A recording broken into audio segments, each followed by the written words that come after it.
Pera aí, já pensou em realizar sua primeira venda em 24 horas no mercado digital? Olha, eu tenho um desafio para você. Se você não realizar sua primeira venda em 24 horas com o meu treinamento, onde eu mostro o passo a passo, você pode estar pedindo o seu dinheiro de volta.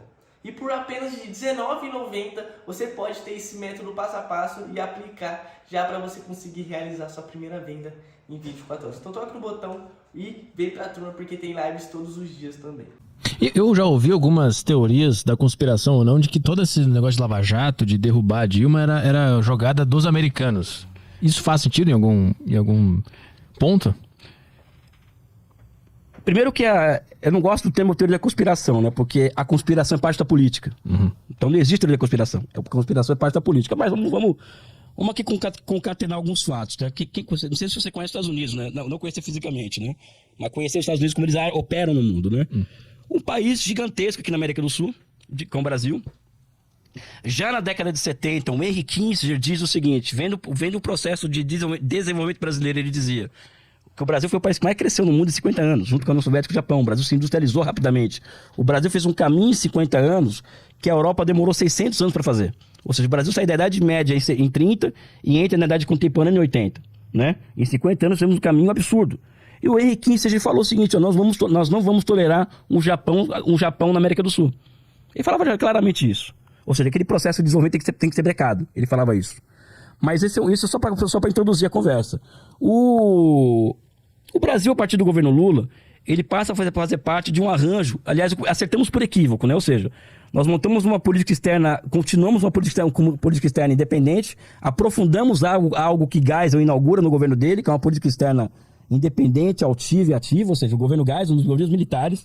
Então o Lula, em certa medida, é uma continuidade aprofundada daquilo, né? E nós, comércio sul-sul, então nós aumentamos em 10 vezes o nosso comércio exterior. E fomos nos meter em um rolo, no bom sentido do termo, com Índia, China, Rússia, depois da África do Sul. E esse rolo chama-se BRIC. E esse BRIC monta um banco de desenvolvimento cujo objetivo era fomentar obras fora dos BRICS. Além de montar um colchão de segurança financeira para esses países, também investir conjuntamente em países como o país da África, países da América Latina, etc. A partir dessa instituição. E essa instituição passou a ser uma ameaça direta às instituições criadas no âmbito de Bretton Woods 45, a FMI e o Banco Mundial. Né? O FMI e o Banco Mundial também emprestam para o mundo. Só que emprestam com condicionalidade. Você vai ter que privatizar, vai ter que abrir a conta de capitais, ou seja, eles não têm almoço grátis. Enquanto que o Banco dos BRICS e a própria China empresta com muito poucas condicionalidades. É muito mais vantajoso pegar empréstimo com a China do que com o FMI e o Banco Mundial. E o Brasil passou a fazer parte de uma moldura financeira internacional que estava desafiando um sistema inaugurado em 45 que serviu ao poder americano. Esse é um ponto. O outro ponto, o Brasil descobre pré-sal.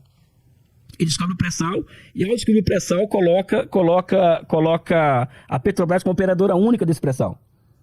Ou seja, não ia ter entrega do pré-sal para empresas estrangeiras, como ocorreria na época do Fernando Henrique Cardoso. Ou seja, a Petrobras vai ser a operadora única do pré-sal. Né? E ao lado disso, coloca 60% de conteúdo nacional para qualquer encomenda do pré-sal. Ou seja, isso fomentou o surgimento de 4 mil pequenas e médias empresas do Brasil voltadas ao pré-sal.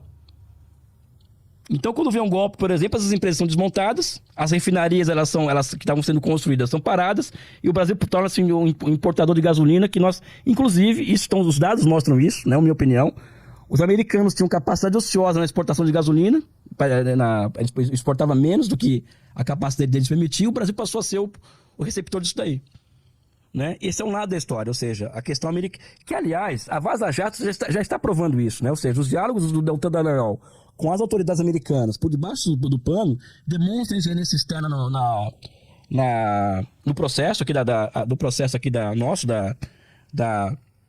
Lava Jato. O Sérgio Moro e o Dallagnol não chegariam aonde eles chegaram sem a espionagem dos Estados Unidos, ou seja, que foi documentado pelo Snowden, inclusive, naquele filme e que se prova, um filme sobre Snowden, inclusive, né?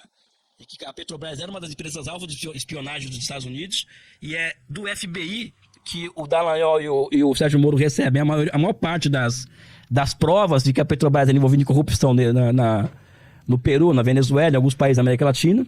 Né? É de lá que vem essas provas. Ou seja, a mesma coisa, por exemplo, do Sérgio Moro nos Estados Unidos, decidir investigar a Google, a Amazon, não é? E pegar provas na rua, em Moscou, em Pequim, por exemplo, sabe? Você imagina o que aconteceria com o Sérgio Moro, né? Lá nos Estados Unidos, né? Aconteceria isso no Brasil. Então, existe esse elemento externo. E o elemento interno que eu vejo qual é? O governo Lula e o governo Dilma, eles mudam a regra do aumento do salário mínimo. Né? Então, passou a ser PIB, mas inflação do ano anterior. Isso faz com que o salário mínimo tenha aumento real aumento real. Não aumento somente da base da inflação. Ao lado disso, o Brasil ele começou a crescer a um ponto, pode-se falar da qualidade do crescimento, se é pelo consumo, investimento. No caso aqui não importa isso. Isso é uma outra discussão. Mas o Brasil passa a crescer a um patamar em que em 2014 o Brasil teve o menor índice de desemprego da sua história, ao mesmo tempo que o país em 2013 teve o maior número de greves no país. Por quê? Porque a participação dos salários no PIB nacional aumentou muito. Isso levou o quê? A uma queda da lucratividade industrial. Então, o que me convence? Ninguém me convence que a Dilma caiu porque é por causa de pedalada fiscal, corrupção, né? Porque o Temer fez uma tramóia lá, traiu o Cunha. Não, a Dilma caiu porque o grande capital decidiu, a partir de uma unidade estratégica e tática, né? Decidiu derrubar o governo. Porque não dá para continuar nosso capitalismo funcionando desse jeito, em que os trabalhadores continuam ganhando muito, avançando, e nós perdendo margem de lucro. Então tem que mudar isso daí. E quando muda o governo Dilma, não é mudar o governo Dilma. Muda-se, inclusive, o que eu chamaria de dinâmica de acumulação da economia brasileira. Ou seja, logo que o Temer entra, coloca o quê? Teto de gastos. Ou seja, o Estado não pode... O Estado, ele perde...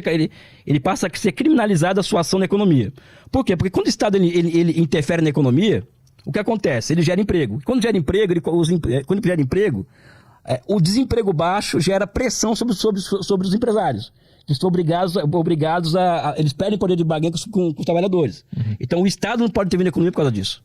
Não é porque o Estado é ruim, é ineficiente, o Estado não pode intervir na economia porque, objetivamente, o Estado, ele ao criar emprego, fortalece a capacidade de barganha dos trabalhadores. Então, ele cria um teto de gastos. Então, a ação estatal é criminalizada, até hoje. Mas como que ele cria emprego em setores estratégicos? Né? Não, gera demanda. Por exemplo, eu posso montar, por exemplo, um planejamento como um PAC, né?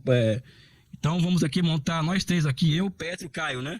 Vamos encomendar 100 pontes, 2.000 quilômetros de ferrovias para o setor privado, tá? Aqui no Brasil.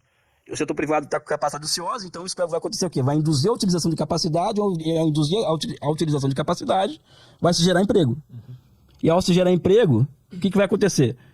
Vai aumentar o poder de barganha dos trabalhadores. Você vai me perguntar, pô, mas os caras são burros assim, mesmo tendo lucro, mesmo aumentando a lucratividade deles em tese, eles serem contra? Não, eles são burros mesmo, né? Então o Estado intervém na economia gerando demanda para o setor privado, tá? O que aconteceu é que teve aumento do salário mínimo acima da inflação e geração de emprego real na economia. Então isso colocou os empresários na parede e encomendaram o golpe, né? Ou seja, alcançou sua unidade tática estratégica, encomendou seu golpe, em que, além do teto de gastos, vem uma reforma trabalhista, em que